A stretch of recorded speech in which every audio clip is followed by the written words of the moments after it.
Apple's iPhone 14 event is happening in just 2 weeks on September 7th, where they'll be revealing the entire iPhone 14 lineup, which is going to be drastically different from the lineup we have today, especially in terms of the new features. And thankfully, the very reliable Apple leaker Ross Young, who is almost never wrong, has just confirmed the exact iPhone lineup that we should be expecting. And this is important because we've recently had some confusion surrounding the iPhone 14, with some leaks contradicting each other in big ways. So before I get into explaining every little difference between the iPhone 14 models that Ross Young confirmed, we've got to put this new rumor to bed. 91 Mobiles recently came out with some exclusive information from Apple's partners, and they showed off the iPhone 14 lineup, including the iPhone 14 mini, which goes against everything we've been hearing about the lineup for the past few months that have been saying that Apple will no longer be making the mini version of the iPhone. And that's of course because the 13 mini has had terrible sales, like in the March quarter when only 3% of US iPhone sales were 13 mini models, so Mac Rumors reported that the sketchy iPhone 14 mini leak was likely wrong. And then finally, 91 Mobiles came out and admitted that the 14 mini is not coming, and there's going to be a max-sized model in its place. And of course, months ago, Ming-Chi Kuo, who is very reliable, let us know that the mini is going away for good, so we can trust in that. But then we got some more leaks about the new model being named the 14 Plus, making things confusing again. But finally, Ross Young came out and confirmed the truth by revealing the panel shipments. I'm kind of filming a video. I know, we got an ad spot. YouTube Serious? ad revenue's been going down, they're not paying as much, we gotta pay the bills. Raid Shadow Legends? Yep, it's a Raid ad. Raid Shadow Legends is the first game to bring a true console-level experience to your phone, and of course, PC.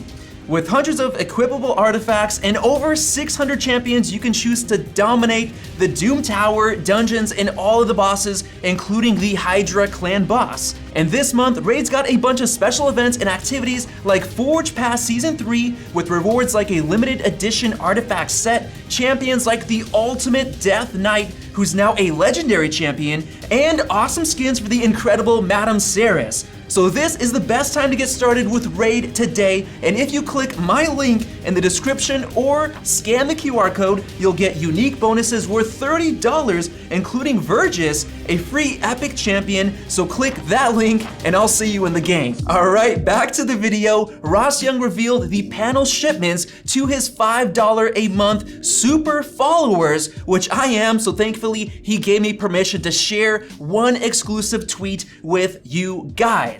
As you guys can see right here, we have 4 models, the 14, the 14 Max, the 14 Pro, and the 14 Pro Max, with that model getting a 28% share of panel shipments, and then the brand new 14 Max getting the least at 19%, which means Apple doesn't expect it to be as popular as the rest, but at least we do know there's no mini, there's no plus, it's the 14 Max. And now with that said, let me finally explain all of the differences between all 4 of the iPhone 14 models that we're getting this year, because there are some major differences. Here, you can see the actual moldings, the metal moldings that some suppliers use to create their cases. And right here, you can see the differences. We have the 14 6.7 inch, which is the Max on the left. Then we have the Pro Max, also 6.7 inch. Then we have the regular 6.1 inch Pro, and then the regular 14 6.1 inch model. Now, some differences you can see is first of all the camera bumps. We have huge bumps on these Pro models, and we do have 3 cameras instead of just 2 on the others. But other than that, there's not a big difference at all. And you can actually see the glass panels on the back that are painted and look really, really nice. You got 14, 14 Pro, 14 Max, not Plus, and then 14 Pro Max. I mean, this looks sick. Now we also have some differences on the front as well because the glass panels leaked. So right here on the left, you see the 14 Pro Max, then the 14 Max, the Pro, and the regular 14. And the biggest difference you see is that the regular models are continuing to have the notch, as you can see right here, but we have multiple changes for the new Pro models. First of all, the notch is gone. We have this dual hole punch camera system with the pill plus the circular hole, so that's really nice. It's gonna look really clean in my opinion. Not only that, but the bezels are thinner, as you can see, compared to the regular models, and that speaker grill is super thin. You can see right there at the top compared to the thicker speaker grill enclosure right there. Now, moving on to some of the other changes, the new iPhone 14 models are gonna be having better battery life in general because of a new 5G chip. That's Qualcomm's Snapdragon X65, so that's gonna be nice. And they're also expected to have Wi-Fi 6E across the board for the whole iPhone 14 lineup. However, the Pro models this year are gonna have some huge improvements and changes. First of all, we might get 256 gigs of base storage on the Pro models compared to 128 for the regular 14s. On top of that, all iPhone 14 models, including the regulars and the Pros, are getting a huge front-facing selfie camera upgrade. Now it's gonna have autofocus and it's gonna have an f1.9 aperture, so there's gonna be a little bit more blur and it could look a bit sharper and improved low light as well. And now MacRumors made this awesome article showing off the camera upgrades for all of the iPhone 14 models compared to the 13s. As you can see, for the regular 14s, the wide camera is not changing at all. But then when we go to the ultra wide, they're going to an f1.5 aperture and with autofocus compared to f2.4 without autofocus. And of course, we have the front-facing camera upgrade as well that I already talked about. And now the big changes are coming to the Pro models. As you can see, the main camera is going from 12 to 48 megapixels. Yes, that's gonna be a huge difference with pixel binning to bring that 48 down to 12 for kind of like low light photos. It's also gonna have a 7-element telephoto lens for the telephoto, but not any other big changes. And it's gonna support 8K video recording, which is huge, going from 4K to 8K. That's a massive difference. I think it's gonna look beautiful. And of course, we have the front-facing camera upgrade with autofocus. Now moving on, the crazy thing is gonna be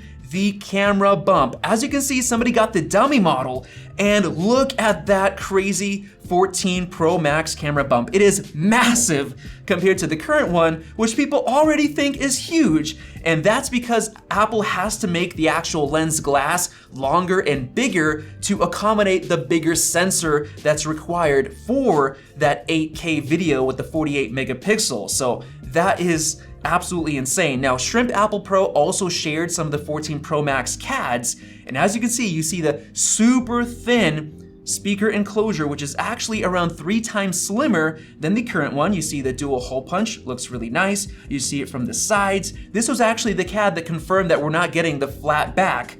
You see the huge camera bump once again. I mean, this is massive. Now, with that 8K video with the 48 megapixel camera, I do believe that the Pro models are gonna be getting USB 3.0 Lightning connectors, so it's gonna transfer stuff a lot faster, which I think is gonna be a really nice bonus. Now on top of that, the Pro models are the only ones getting the new A16 chip, while the regular 14s are sticking to the A15 once again, which is a little bit disappointing, but it's not that big of a deal, I guess. Apple really wants you to go for the Pro models, obviously, and the 14 Pro models are gonna have 6 gigs of even faster RAM than what the regular 14s get. It's gonna be LPDDR5 compared to the regular ones getting 4X. Now on top of that, it's been rumored that Apple is working on vapor chamber cooling for these iPhone 14 models. Now I'm not sure if it's gonna be the entire lineup or just the Pros, but this is gonna be huge in terms of improving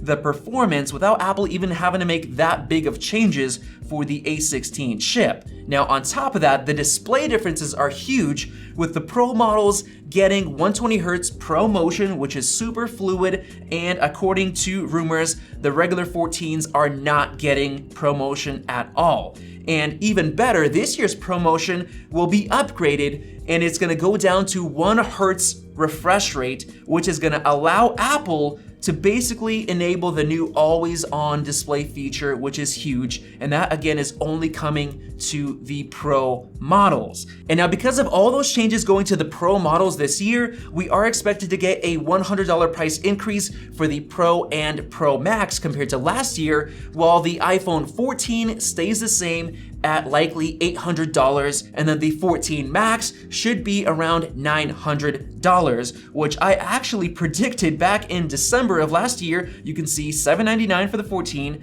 $899 for the 14 Max, $1099 for the 14 Pro, and $1199 for the 14 Pro Max. And I honestly think it's gonna be worth it. I'm gonna be going for that Pro Max model this year. So if you're planning on upgrading this year, let me know which model you're getting down in the comments below. And if you enjoyed this video, click the circle above to subscribe for more videos like this one. Check out one of those two right there. Thanks for watching, and we'll see you in the next video.